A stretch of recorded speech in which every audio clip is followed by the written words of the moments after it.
All right, thanks, Mark. It is time for Sidekicks, and on my right, Jimmy Walker from Pace Center. Thank you so much for being back with us. To his right, Chris Black couldn't find a tighter shirt, apparently. I had to grow into it. The girls' head coach at St. Ursula. Just don't flex, you might hurt something. And on the far right, that is Francis Stevens, assistant coach at Northview High School. Gentlemen, thank you so much for being here once again. Now, Mark talked about what happened yesterday in regional final action, but I want to go back to the regional semis just real quick because for a couple of reasons. Number one, all NLL as far as the boys were concerned. Francis, your Northview Wildcats are part of that against Anthony Wayne, and that coming down to the final 30 seconds, that had to be incredible. Resilience is all I can say. We had to weather the storm a little bit. I mean, that Anthony Wayne team was very well put together.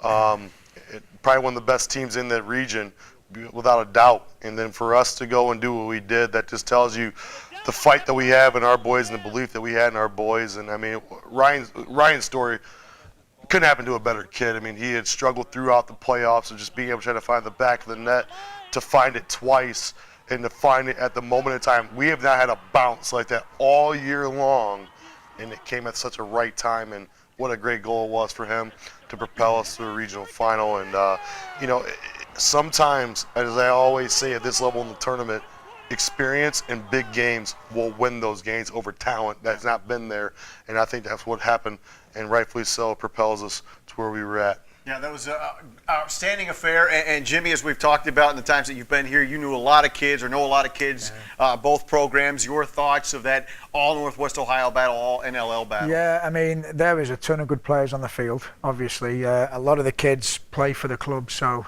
they know each other inside out, rivalries and everything else.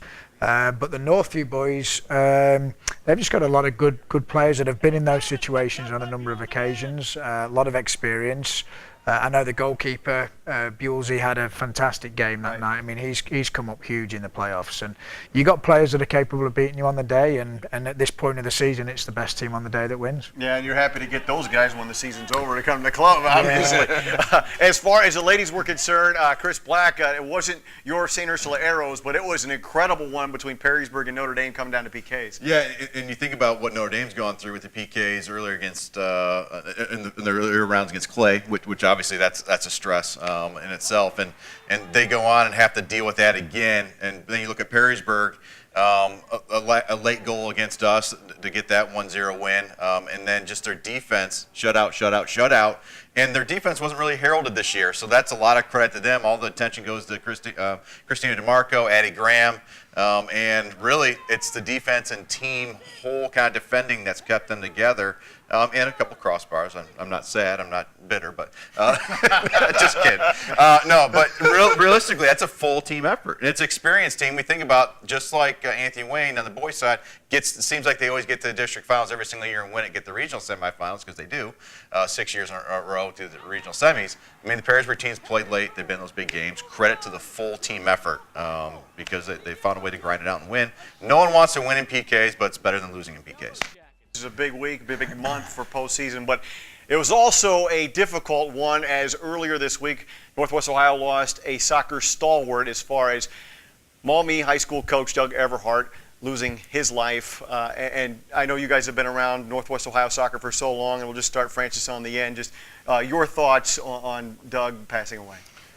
He was my first coach I ever had at 6 years old at Maumee Express. Really? You know, and the only thing I can remember with Doug is just his passion and what he is.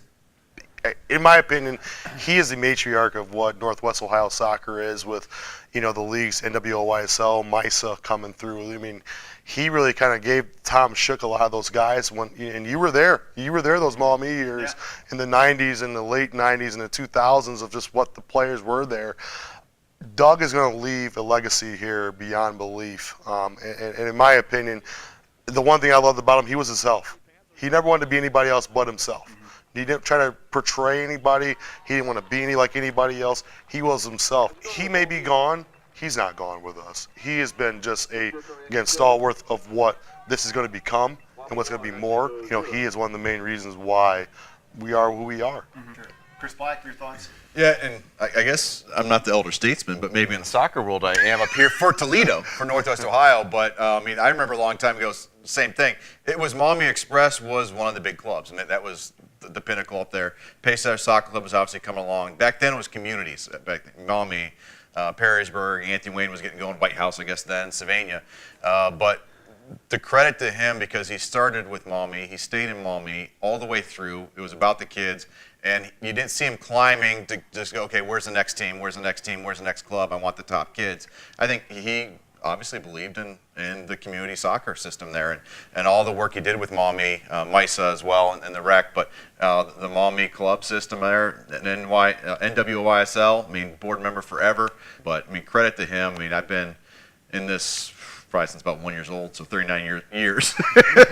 But as early as I could be conscious, I remember seeing him at Rolfe Park, because Rolfe Park was the best soccer facility for a long time over at Lucas County Rec, and Maumee was the pinnacle of soccer. Credit to him for sticking with it, one place the whole time, and he started and stopped with Maumee. And Jimmy, being the head of a rival club, but still it's a tight-knit community, it's a small community, just your thoughts? Yeah, I mean, it's a huge shame and a huge loss for the community, and I think he was always a nice guy. I saw him this summer and talked to him this summer, and what I'll always remember about him is they produced, and he was a big part of it, produced some really, really good players through the Maumee community.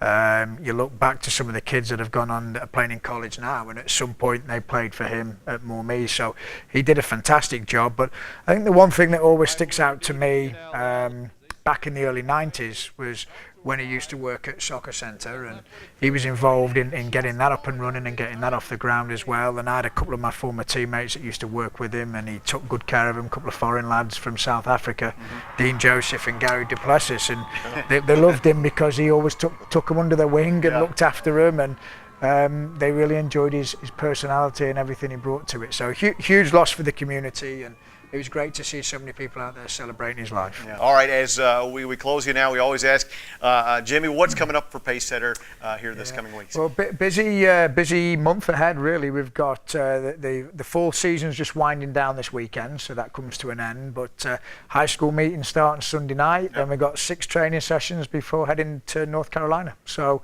busy few weeks ahead. We've got the girls going to North Carolina at the end of the month. We've got the boys going to North Carolina in about 2 weeks. So exciting times ahead. Yeah, no question. It'll be a lot of fun. I'm going to call you out because you know what?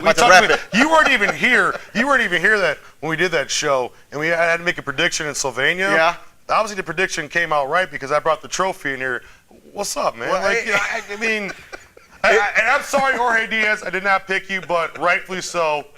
Hey, it is what it is. You have a great team at Perrysburg, but I didn't have to make a prediction. I didn't have to make one.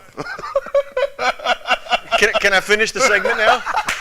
I'm just glad you didn't bring a sledgehammer. This has been Sidekicks. We'll see you next week.